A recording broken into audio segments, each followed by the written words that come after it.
आज के वीडियो में हम लोग डिस्कशन करेंगे एक बैक्टीरियल डिजीज़ के बारे में, जिसमें क्या होता है कि आपके पेट में दर्द, नौसिया, वोमिटिंग और डायरिया तो इसमें कॉमन है। साथ में फीवर बहुत ज़्यादा आता है, ठीक है?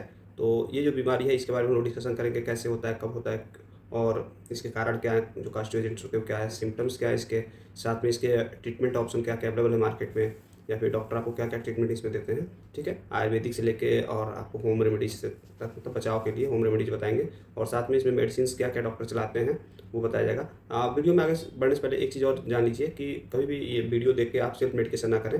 हमेशा अपने डॉक्टर से संपर्क करें और डॉक्टर जो आपको एडवाइस करते हैं उस हिसाब से अपना ट्रीटमेंट कराएँ, ठीक है? तो चलिए शुरुआत करते हैं। सबसे पहले वीडियो में ये जान लेते हैं कि इसका इंट्रो क्या है, मतलब बीमारी की इंट्रोडक्शन कैसे करते हैं, ठीक है? तो इंट्रोडक्शन का मतलब ये हुआ कि बीमारी के बारे में थोड़ा-सा कुछ बातें मोटी-मोटी हैं वो जान लेते हैं। तो ये जो बीमारी एक तरह से जीवन पे खतरा हो जाता है इसको होने की वजह से, क्योंकि ये बीमारी अगर आपने ट्रीटमेंट नहीं सही समय पे लिया तो ये जान पे बना आती है। उसके साथ-साथ ये बैक्टीरियल इन्फेक्शन है, जिसको मैंने शुरू में बता दिया था कि ये एक बैक्टीरियल इन्फेक्शन वाली बीमारी है, जिसमें कि बैक्टीरिया आपको इन्फेक्ट करते हैं, स्पेशली आपके आंतों को, ठीक है? उसके बाद ये क्या होता है कि इसमें जो बैक्टीरिया इसके लिए मतलब वो है, क्या बोलते हैं, ज़िम्मेदार है, जिसकी वजह से ये होती है बीमारी, उसको बोलते हैं साल्मोनेला टाइफी, ठीक है? साल्मोनेला टाइफाइड या और भी दूसरी बीमारी है, मतलब वो हैं, प्रकार हैं, लेकिन वो हमारे वहाँ नहीं होते, वो दूसरी जगह होते हैं, ठीक है? नेक्स्ट जो है कि इसका ये है कि ये जैसे कि किसी को ये लगता हो कि एक ही ऑर्गन को अफ़ेक्ट करता है, तो ऐसा नहीं है, ये बहुत सारे हमारे बॉडी के बहुत सारे पार्ट्स को अफ़ेक्ट करता है, जिसमें कि आपका मान लीजिए इंटेस्टाइन हो गया, फ़ीवर चढ़ने लगता है, उसके साथ-साथ ये आपके आंतों को साथ-साथ आपको जैसे कि लीवर और इन सब चीज़ों को ये डैमेज करना शुरू कर देता है। इसके जो अगर ये कॉम्प्लिकेशंस बहुत ज़्यादा हैं और ये अगर अनट्रीटेड छोड़ दिया गया कुछ दिनों के लिए, तो ये फिर आपको ये लंबे समय तक के लिए इन्फेक्ट कर देगा और फिर आप इसमें बचना मुश्किल होता है। तो इसलिए डॉक्टर के पास आप तुरंत ही जाएँ, जैसे इसमें से कुछ भी अगर लक्षण दिखते हैं तो।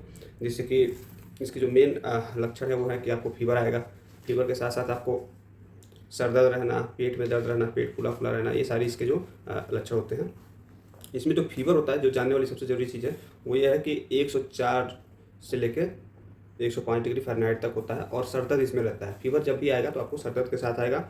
इसके अलावा आपको क्या होगा कि इसमें फ़ीवर जो इसके चढ़ने का तरीका होता है, फ़ीवर पहले लो रहेगा, फिर हाई ग्रेड में जाएगा, ठीक है? तो ये इसके फ़ीवर की जो पैटर्न है वो जान लीजिए। उसके अलावा इसमें सूखी खाँसी आपको आती रहती है।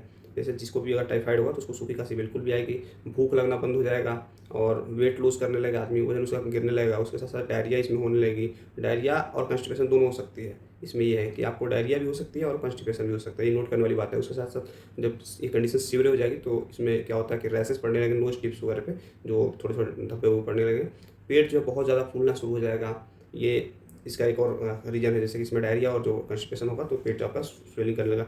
थकान-थकान सा लगेगा, बॉडी हमेशा लगेगी दर्द कर रहा है। उसके अलावा पसीने आपके जब भी फ़ीवर चढ़ेगा तो पसीने बहुत होंगे, मसल में दर्द होंगी, जो भी पिंडलियाँ हैं उसमें दर्द होंगी। तो ये सारे इसके जो कुछ सिम्पटम्स हैं जिसको आपको नोट करना है। अगर ये सारे लक्षण दिख रहे हैं तो आपको तुरंत ही डॉक्टर से संपर्क करना है। अब इसमें जाँच के लिए बात करते हैं तो इसमें जाँच जो है 2 कराए जाते हैं। जैसे कि एक बिडाल टेस्ट होता है जो कि कन्फर्मेशन टेस्ट होता है। उसके अलावा इसमें सीबीसी कराया जाता है, जिससे कि जो ब्लड के सेल्स हैं, प्लेटलेट्स वगैरह उनके और हीमोग्लोबिन के काउंट देख लिए जाते हैं कि कैसा कंडीशन है, ठीक है?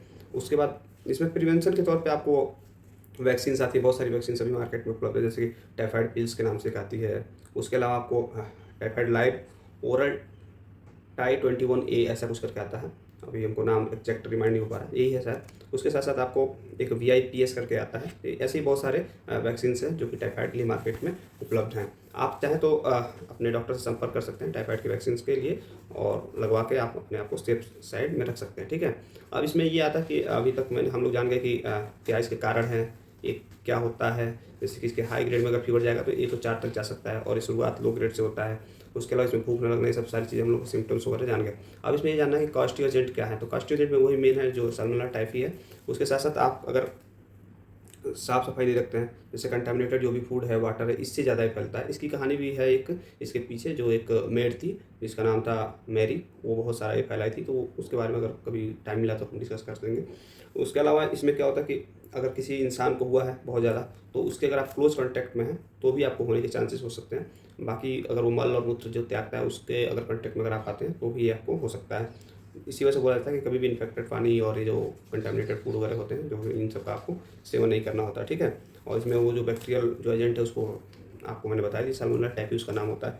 ये सारे इसके हो गए। अब जो ट्रीटमेंट ऑप्शन है इसमें वो बहुत सारे हैं, जैसे कि इसमें आपको एंटीबायोटिक चलते हैं आपको दर्द बुखार की दवा भी उसमें साथ में डॉक्टर ऐड कर देते हैं। अगर डायरिया है तो सिम्टोमेटिक ट्रीटमेंट किया जाता है, साथ में एंटीबायोटिक जो है लंबा चलता है, लगभग 7 से 14 दिन तक चलता है, ठीक है। तो उसके अलावा अगर डिजीज़ अगर बनी रहती है तो इसके कभी-कभी इलाज तो 30 दिन तक भी चलता है, ठीक है। तो अगर अनट्रीटेड आपने छोड़ दिया तो 30 दिन तक ही इलाज का कंटिन्यू रखना ही पड़ता है, तब जाके आपको कहीं आराम मिलता है। अब इसमें जो घर पे आपको होम रेमेडीज़ के बारे में हम बात करते हैं तो क्या-क्या करना होता है। इसमें आपको पानी बहुत ज़्यादा पीना चाहिए, प्लेंटी ऑफ वाटर पीना चाहिए। उसके अलावा आपको इसमें क्या बोलते हैं, जब भी अगर ट्रीटमेंट आपका कंटिन्यू है टाइफाइड में, तो आपको पानी से बिल्कुल वो नहीं करना है, लापरवाही नहीं करना, पानी बिल्कुल पीते रहना है।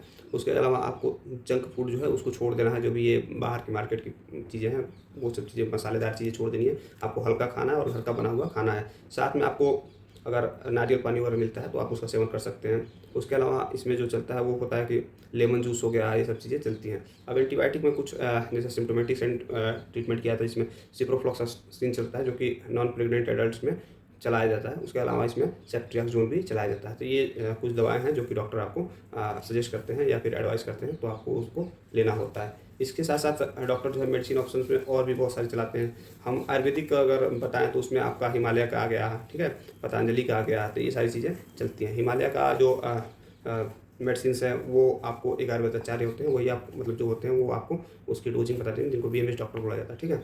आप पतंजलि का भी वही बता सकते हैं। नेक्स्ट अगर एंटीबायोटिक्स जो है एलोपैथी में आएँगे, उसमें बहुत सारे ऑप्शन है, जैसे सिप्रोफ्लॉक्स करके आता है, सिप्रोफ्लॉक्सासिन जिसमें होता है, उसमें 500 mg में होता है, जिसको कि दिन में आपको 1 टैबलेट भी ओडी या दिन में 2 बार बीडी लिया जाता है। उसके अलावा आपको वो मोनोसेप का इंजेक्शन भी दे सकते हैं, जो कि आईएम और आईवी दोनों रूट से दिया जाता है। 1 से 2 ग्राम उसकी डोजिंग होती है पर डे के हिसाब से। तो वो डॉक्टर डिसाइड करते हैं कि वो उसको आपको कितने दिन तक चलाना है। दूसरा एंटीबायोटिक्स में जो है एजिथ्रोमाइसिन सपोर्टिव के रूप में दिया जाता है।